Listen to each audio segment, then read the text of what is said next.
Hello दोस्तों, हमारी आज की ऑडियो बुक का नाम स्वास्थ्य एवं शारीरिक शिक्षा शिक्षण पुस्तक का 7वां पाठ पढ़ेंगे, जिसका लेखक कृष्णकांत साहू जी है। इस पुस्तक का ये 7वां पाठ है। यदि आपने इससे पहले के पाठ नहीं देखा है तो चैनल के प्लेलिस्ट में जाकर देखें या फिर वीडियो के डिस्क्रिप्शन में देखें। वीडियो शुरू करने से पहले यदि आप चैनल पर नए हैं तो चैनल को सब्सक्राइब करें और वीडियो को लाइक करें। चलिए शुरू करते हैं। स्वास्थ्य एवं शारीरिक शिक्षा शिक्षण 3। वायु शुद्धि का साधन। संवातन का आशय शुद्ध वायु के आने की उचित व्यवस्था से है। मकानों, विद्यालयों, सिनेमाघरों आदि ऐसे भवनों में जहां व्यक्ति रहते हैं या एकत्र होते हैं वहां वायु के गमनागमन की उचित व्यवस्था होनी चाहिए, जिससे निरंतर शुद्ध, ताजी, स्वच्छ तथा शीतल वायु प्राप्त हो सके। संवातन के 2 साधन हैं, 1 प्राकृतिक संवातन, 2 कृत्रिम संवातन। प्राकृतिक संवातन के लिए निम्नलिखित बातों पर ध्यान देना आवश्यक है। 1 मकान खुले स्थान पर हो। 2 मकान के चारों ओर का वातावरण साफ व स्वच्छ हो। 3 मकानों के आसपास बड़ी बड़ी इमारतें व कारखाने न हों। 4 सड़कें व गलियां चौड़ी हों। 5 स्वास्थ्य के लिए हानिकारक उद्योग शहर व गांव से दूर विशिष्ट गृहों में स्थित हों। 6 सड़कों व गलियों की उचित समय पर नियमित सफाई हो। 7 दूषित गैसों, कीटाणुओं तथा धूल कणों को यथाशीघ्र निष्कासित किया जाए। घरों के दरवाजे व खिड़कियां आमने सामने हों। 9 वायु को अंदर प्रवेश कराने वाले संवातन भूमि के निकट तथा कमरे की वायु को निर्गम करने वाले संवातन ऊपर की ओर छत के निकट होने चाहिए, जिससे विसरण वायु क्रिया व संवहन धाराओं के माध्यम से कमरों में स्वच्छ, शुद्ध व शीतल हवा मिलती रहे। कृत्रिम संवातन, कृत्रिम या यांत्रिक संवातन के साधन भारत जैसे गर्म देश में सरलता से अपनाए जा सकते हैं, परंतु यूरोप जैसे ठंडे देशों में इनका उपयोग नहीं किया जा सकता। यांत्रिक साधनों में निर्वात पद्धति, प्लीनम पद्धति और मिली जुली पद्धति को अपनाया जाता है। वर्तमान समय में सिनेमाघरों, औद्योगिक संस्थानों और शोध प्रयोगशालाओं में संवातन की नवीन पद्धति वातानुकूलन का उपयोग किया जा रहा है। कृत्रिम संवातन की विधियां अधिक खर्चाली हैं, इसलिए इनका उपयोग संपन्न परिवारों तथा सार्वजनिक स्थानों पर ही अधिक किया जाता है। भूमि का रख रखाव। पत्थर और चेतनायुक्त पदार्थ नष्ट होकर भूमि निर्माण करते हैं। ये पदार्थ पृथ्वी की ऊपरी परत को ऊपर से ढके रहते हैं। भूमि चेतनायुक्त पदार्थ की एक बड़ी राशि को, जिससे छूत वाली बीमारी पर फैल सकती है, सड़ाकर निर्दोष बनाती रहती है। भूमि की पृष्ठ 74। स्वास्थ्य एवं शारीरिक शिक्षा शिक्षण। ऊपरी सतह जीवित प्राणी की तरह कार्य करती है। कूड़ा करकट आदि को सड़ाने गलाने जैसा महत्वपूर्ण कार्य भूमि स्थित जीवाणु करते हैं। यदि ऐसा न हो तो मनुष्य के लिए भूमि पर रह सकना असंभव हो जाता। भारतीय भूमि एक पत्थर के रूपांतर होने से प्राप्त भूमि। 2 एक ही प्रकार की चट्टान से निर्मित होने वाली मिट्टी। 3 अवसाद शैल से प्राप्त होने वाली मिट्टी। 4 कछारी मिट्टी। कूड़ा करकट से भरी गई जमीन सामान्यतः बेकार पोखरों, खड़ों, खंदक या अन्य प्रकार के गजले को कूड़ा करकट से भरकर तैयार की गई भूमि को प्रस्तुत जमीन या मैड सॉइल, एमलेड सॉइल कहते हैं। प्रस्तुत जमीन संबंधी सावधानियां। 1 प्रस्तुत जमीन को अच्छी तरह सूखने के लिए छोड़कर जलविहीन हो जाने देना चाहिए। 2 भराई का कार्य शीत ऋतु में करना चाहिए, जिससे ग्रीष्म ऋतु में उसके अंदर का जल स्वतः सूख जाए। 3 यदि गड्ढा काफी बड़ा हो तो भरावट एक बार न करके सतह दर सतह करनी चाहिए। 4 भरावट धरती की सतह से लगभग 2 फीट ऊपर होनी चाहिए, जिससे वह बाद में बैठकर सतह के बराबर आ जाए। 5 भरावट की हर सतह पर कूड़ा करकट को अच्छी तरह बैठ जाने का अवसर देना लाभदायक होगा। 6 भरावट के बाद लगभग 10 वर्ष तक ऐसी जमीन को परती छोड़ देने के बाद ही गृह निर्माण का कार्य उत्तम होता है। 7 धरती की भीतरी नमी को सोखने के लिए परती जमीन पर तरकारी व अन्य पौधों को काफी अंतर देकर लगाना चाहिए।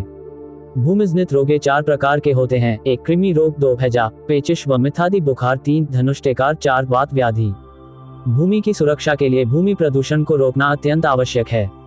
भूमि पर बढ़ता जा रहा जनसंख्या दबाव, वृक्षों की कटाई के कारण भूमि का कटाव, बाढ़ आदि भूमि प्रदूषण के मुख्य कारण हैं।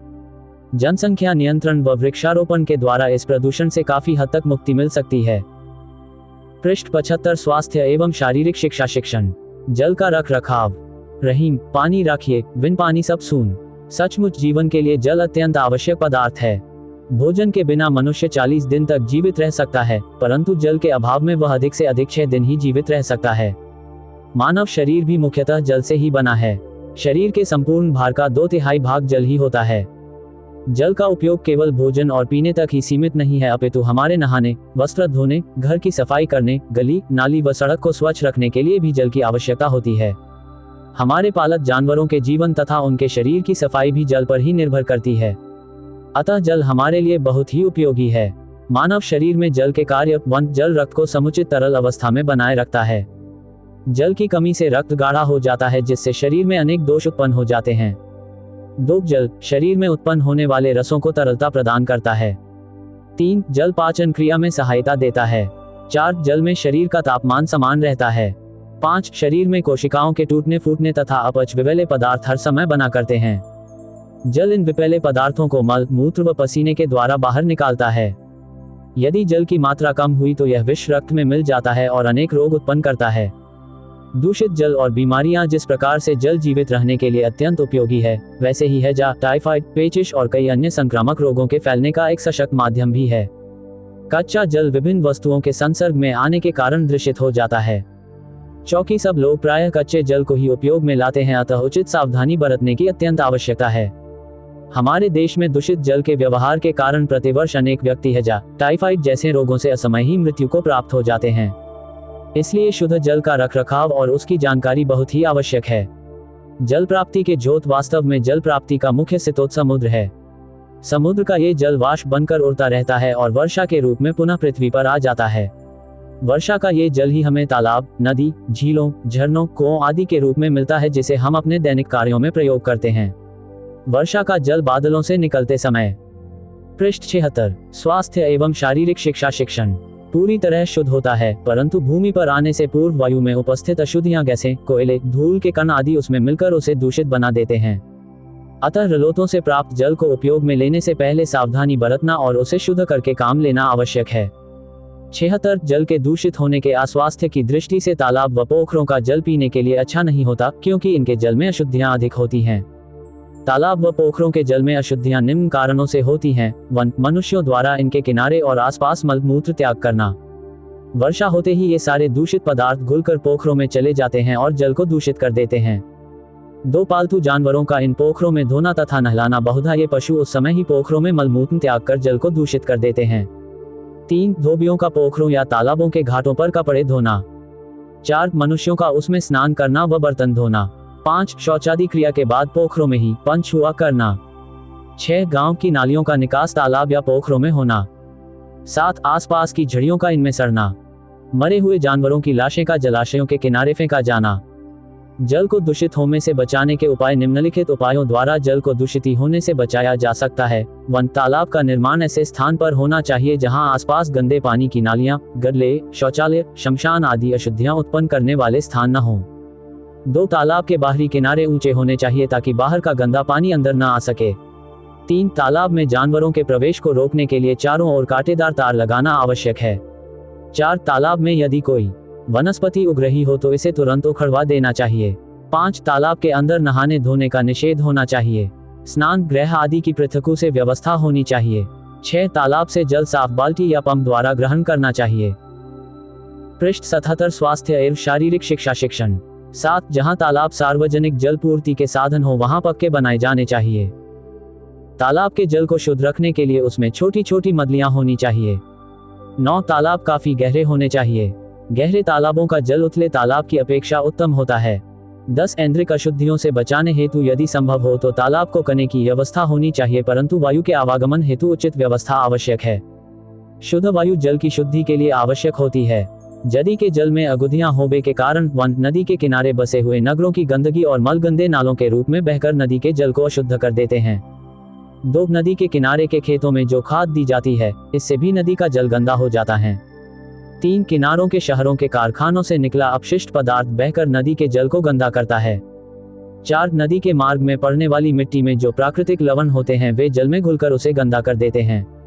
5 मनुष्यों के नहाने, कपड़ा, बर्तन आदि धोने, जानवरों के नहाने तथा मोटर आदि की सफाई करने से नदी का जल अशुद्ध हो जाता है। रोगी व्यक्ति तथा जानवरों के जल पीने, नहाने से जल में रोग के कीटाणु प्रवेश कर महामारी का रूप धारण कर लेते हैं।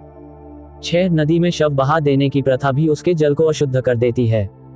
तट पर जलाए गए शव और नदी में प्रवाहित उनकी अस्थियां व राख नदी के शुद्ध जल को पीने के लिए अनुपयुक्त बनाती हैं।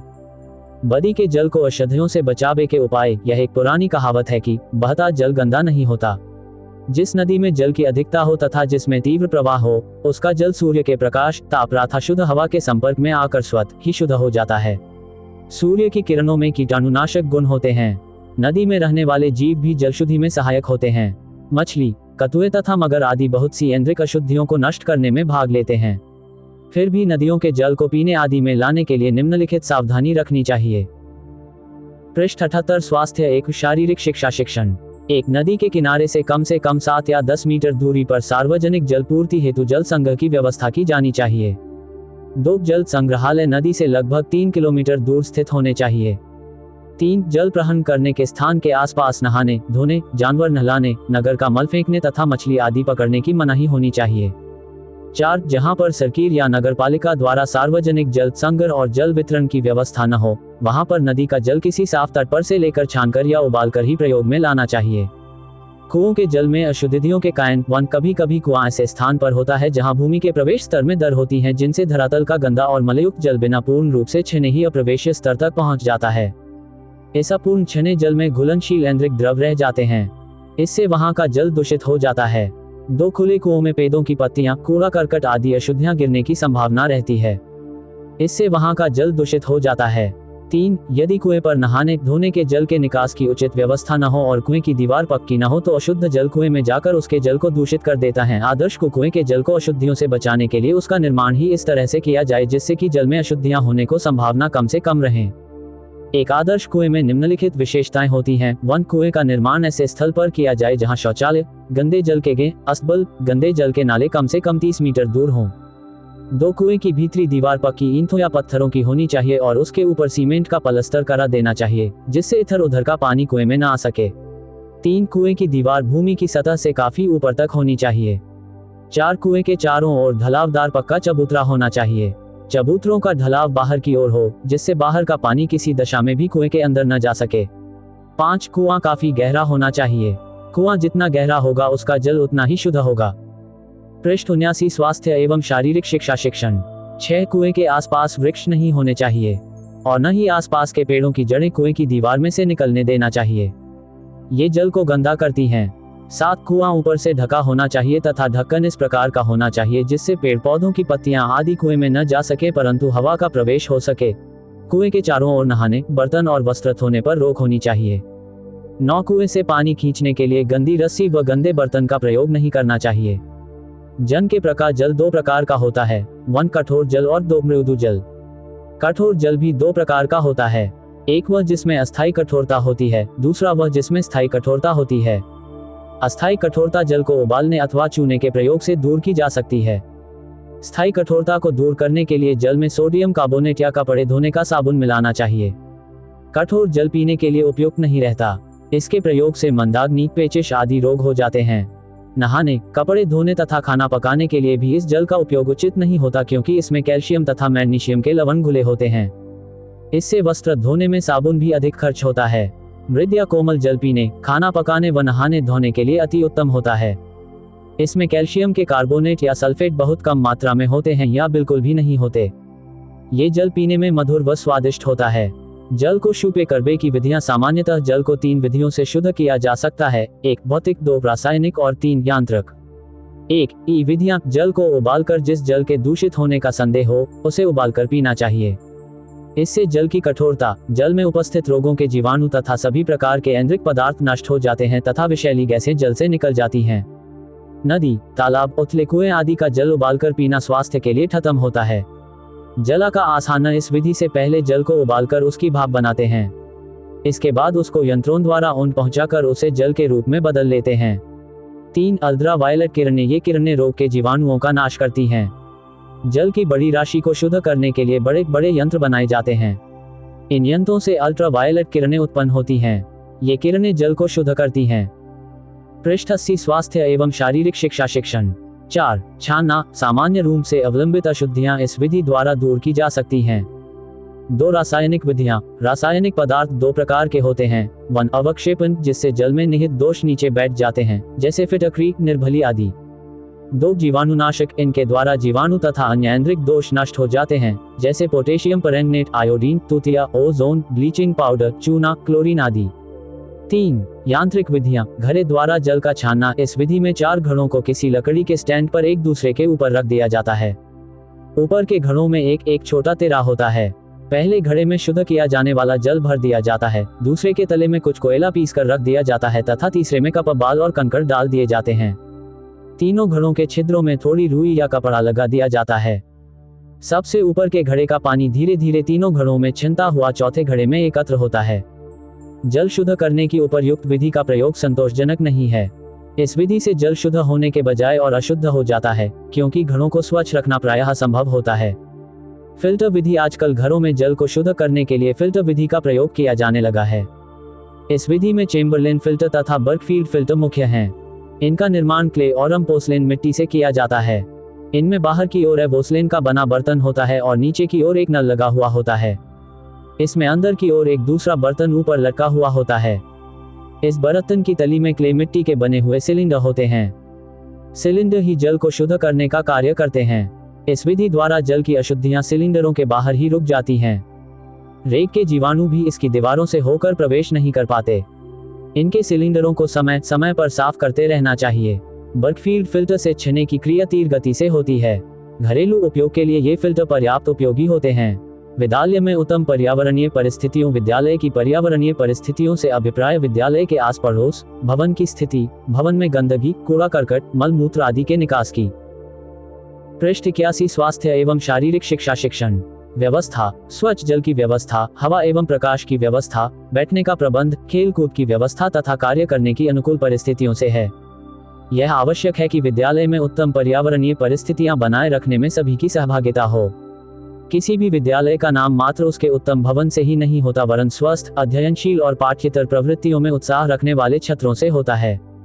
इसलिए विद्यालय का पर्यावरण ऐसा हो जो छात्रों का सर्वांगीण विकास करने में सहायक सिद्ध हो सके। विद्यालय भवन का आस पड़ोस विद्यालय भवन ऐसे खुले स्थान पर बनाया जाना चाहिए जहां प्रकाश, जल व वायु की समुचित व्यवस्था हो तथा उसके आसपास गंदी बस्तियां, कारखाने, रेलवे स्टेशन, शोरगुल या अधिक आवागमन न हो। विद्यालय भवन के पास कूड़े के ढेर, चमड़े की सफाई, अस्तबल, रबड़ के कार्य आदि की दुर्गंध नहीं होनी चाहिए। विद्यालय के आसपास की भूमि सूखी होनी चाहिए जिससे विद्यालय भवन में सीलन उत्पन्न न हो और बछवे गले के रोग, गठिया, फफूंद के रोग, जुकाम, खांसी आदि से सुरक्षित रहें। विद्यालय भवन में प्राकृतिक संवातन की समुचित व्यवस्था हो तथा वहां सूर्य का प्रकाश सहजता से पहुंच सके। भवन में कक्षा कक्ष, अध्यापक कक्ष, भोजन कक्ष, चिकित्सक के निरीक्षण का कक्ष, शौचालय, व्यायामशाला, जलाशय तथा खेल के मैदान की अपेक्षित व्यवस्था हो। विद्यार्थियों के बैठने के लिए आवश्यक फर्नीचर, उपयुक्त शैम्प व गर्दे जल के निकास की समुचित व्यवस्था हो। खेल के मैदान, पुस्तकालय, वाचनालय, अल्पाहार गृह और पाठ्येतर प्रवृत्तियों के पृथक पृथक कक्ष हों। वातावरण शांत व स्वास्थ्यवर्धक हो। गंदगी के निकास की व्यवस्था। विद्यालय भवन से गंदगी अर्थात गंदे पानी, कूड़ा करकट तथा मलमूत्र के निकास की उचित व्यवस्था हो। बच्चों के पीने का पानी शुद्ध तथा जीवाणु रहित हो। नलों के नीचे पानी के निकास के लिए नालियां हों। छात्र छात्राओं के लिए पृथक पृथक शौचालय हों और रद्दी कागज, मिट्टी तथा कूड़ा करकट एकत्र करने के लिए कूड़ा पात्र यथेष्ट संख्या में रखे होने चाहिए। शौचालयों तथा नालियों की नियमित सफाई होनी चाहिए। स्वच्छ जल की व्यवस्था। बच्चों के पीने का पानी शुद्ध और मृदु हो तथा उसमें किसी प्रकार के रोगाणु न हो। पानी जिन उनकियों में भरा जाए उनकी नियमित सफाई हो। उसमें रसायन डाले जाएं और यथासंभव नलों पर कपड़ा बांध दिया जाए जिससे बच्चे छना हुआ साफ जल पी सके। पीने के पानी की व्यवस्था खुले स्थान पर होनी चाहिए। पृष्ठ 82 स्वास्थ्य एवं शारीरिक शिक्षा शिक्षण शुद्ध हवा एवं प्रकाश की व्यवस्था। विद्यालय के कक्षों में शुद्ध हवा एवं सूर्य के प्रकाश को उचित व्यवस्था होनी चाहिए। कक्षों में पर्याप्त खिड़कियां हों जिनसे वायु सरलता से प्रवेश कर सके। रोशनदान एक दूसरे के आमने सामने हों तथा कक्षा में छात्रों के बैठने के लिए पर्याप्त स्थान हो। दरवाजे व खिड़कियां इस प्रकार से बनाई जाएं जिससे कक्षों में पर्याप्त प्रकाश प्रवेश कर सके। प्रकाश के अभाव में नेत्र रोग, क्षय रोग तथा सीलन बनी रहने की संभावना बनी रहती है। विद्यालय फर्नीचर। विद्यालय के फर्नीचर का भी बालकों के स्वास्थ्य से घनिष्ठ संबंध है। फर्नीचर का आकार, प्रकार व लिखते तथा पढ़ते समय बालकों के बैठने के आसन आदि का भी उनके शरीर के विभिन्न अंगों पर भिन्न प्रकार का प्रभाव पड़ता है। यदि बैठने के आसन दोषपूर्ण हैं तो बालक के पाचन तंत्र, दृष्टि आदि में भी दोष उत्पन्न होने की संभावना रहती है। यदि अच्छे शैम्प का प्रयोग नहीं किया जाए तो बालक नेत्र दोष का शिकार होने के साथ साथ शैक्षिक दृष्टि से भी प्रगति नहीं कर सकता। खेलकूद की व्यवस्था। खेलकूद बालक के स्वस्थ शारीरिक, मानसिक एवं सामाजिक विकास के लिए अत्यधिक उपयोगी है। यह विद्यालय पाठ्यक्रम का अनिवार्य अंग है। खेल के मैदान को खुला विद्यालय भी कहा जाता है। यहीं पर उसमें सामाजिक सामंजस्य की भावना विकसित होती है और वह अनुशासनात्मक आज्ञा पालन, सहयोग आदि गुणों को सीखता है। अतः खेल का मैदान काफी खुला और बड़ा होना चाहिए। विद्यालय अल्पाहारगृह विद्यालय अल्पाहार गृह का भी बालकों के स्वास्थ्य से सीधा संबंध है। प्रायः देखने में यह आता है कि विद्यालय अल्पाहार गृहों में कचौरी, समोसा, चाट, पकौड़ी आदि की चिकरी ही अधिक होती है। ये खाद्य पदार्थ छात्रों के लिए हानिकारक होते हैं, अतः इन पर रोक लगाना आवश्यक है। विद्यालय अल्पाहार गृहों में यथासंभव ताज़ा व स्वास्थ्यवर्धक फलों की बिक्री की व्यवस्था होनी चाहिए, जिससे बालकों के स्वास्थ्य पर प्रतिकूल प्रभाव न पड़े। स्वास्थ्य परीक्षण बालकों के स्वास्थ्य की परीक्षा उनके स्वास्थ्य स्तर को निश्चित करने और उनकी स्वास्थ्य संबंधी आवश्यकताओं को जानने के लिए अत्यंत महत्वपूर्ण है। स्वास्थ्य परीक्षण द्वारा बालकों में बीमारी के प्रारंभिक संकेतों और दोषों का ज्ञान हो जाता है। विद्यालय के चारों ओर का वातावरण अस्वास्थ्यप्रद, अस्वच्छतापूर्ण और दोषयुक्त तो नहीं है, जिसके कारण बालक फैलने वाली बीमारियों से आक्रांत हो जाए। इसका ज्ञान भी स्वास्थ्य निरीक्षण द्वारा संभव हो जाता है। संक्षेप में ये कहा जा सकता है कि विद्यालय में उत्तम पर्यावरणीय परिस्थिति। पृष्ठ 83 स्वास्थ्य एवं शारीरिक शिक्षा शिक्षण बनाए रखने के लिए उपर्युक्त बिंदुओं पर ध्यान देना आवश्यक है। वातावरण की स्वच्छता में विद्यालय के कर्मचारियों, शिक्षकों, बालकों और अभिभावकों सभी की सहभागिता आवश्यक है। उचित तो ये होगा कि बालकों को पर्यावरण की स्वच्छता का महत्व भली प्रकार समझाया जाए और समय समय पर इससे संबंधित वार्ताएं तथा व्याख्यानों का आयोजन किया जाए।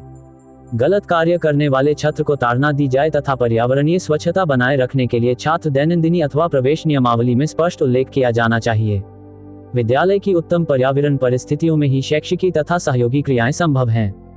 स्वास्थ्य एवं शारीरिक शिक्षा शिक्षण पुस्तक का आगे का पाठ देखने के लिए चैनल के प्लेलिस्ट में जाकर देखें या फिर वीडियो के डिस्क्रिप्शन में देखें। यदि यह वीडियो आपको पसंद आए तो वीडियो को लाइक करें और चैनल पर पहली बार है तो चैनल को सब्सक्राइब करें। धन्यवाद।